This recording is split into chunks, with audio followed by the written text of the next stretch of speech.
Hello everyone, I'm Pawana and I'll be presenting on color psychology in space dynamics for the Space Habitat Event 2025.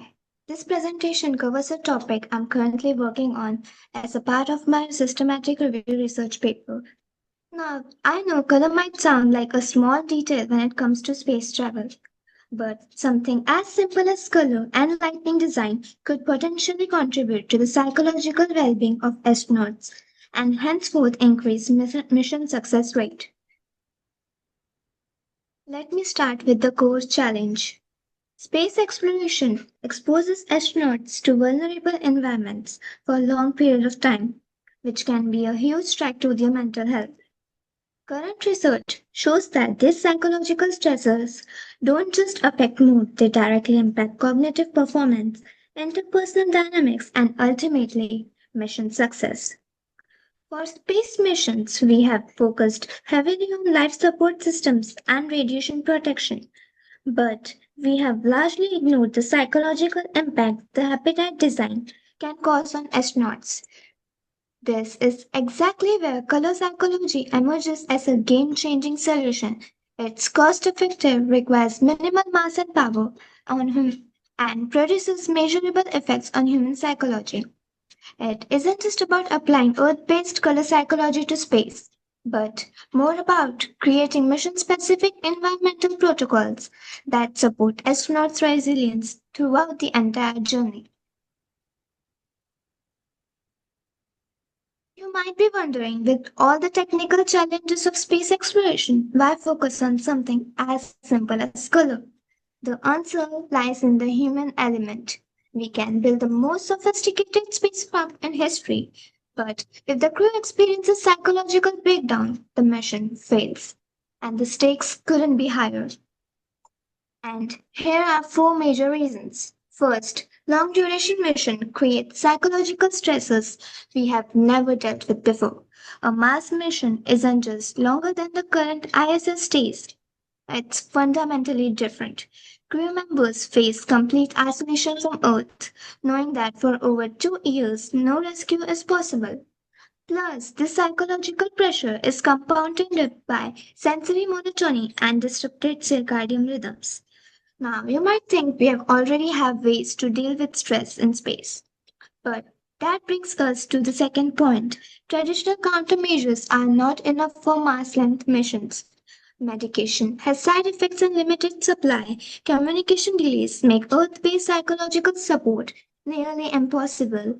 VR systems require massive power and storage resources we cannot afford to waste.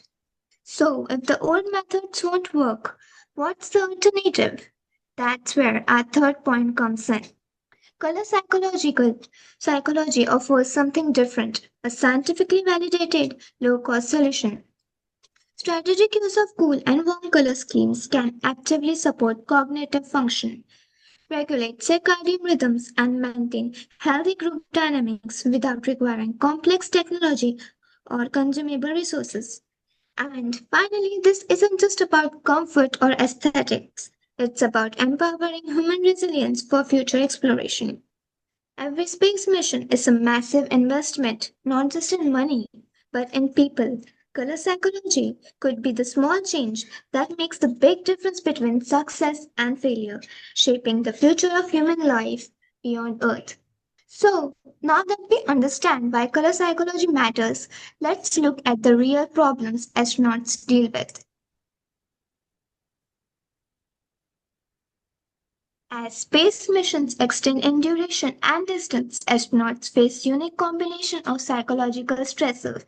The most significant stressors are disrupted circadian rhythms, high workload, performance pressure, monotony of the environment, isolation, and confinement. Each of these factors, if unaddressed, can erode cognitive sharpness, stamina, emotional balance, and teamwork, threatening both well being and the mission as a whole.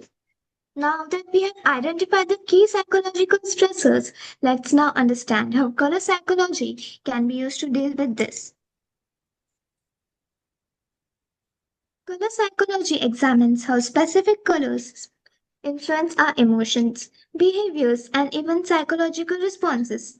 By blending insights from psychology, neuroscience, and environmental design, this field has proven effective in creating healthier built environments on Earth and increasingly in space. In space habitats, color isn't simply about aesthetic. It's a tool we can use to positively shape mood, reduce stress, and stimulate optimal functioning. Color doesn't just affect how we feel. In a confined habitat, color selection has a measurable effect on both performance and social dynamics. It shapes how we think, act, and even interact with others.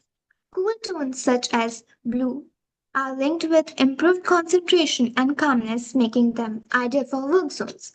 Warm tones like reds and oranges promote social bonding and enthusiasm, useful for communal and activity areas. Brighter, more saturated colors counteract the perception of claustrophobic or monotonous spaces, while tailored color choices should align with the specific demand and phases of each mission. Now, I'll briefly illustrate how cool and warm color palettes serve different functions in space habitats. Oh no!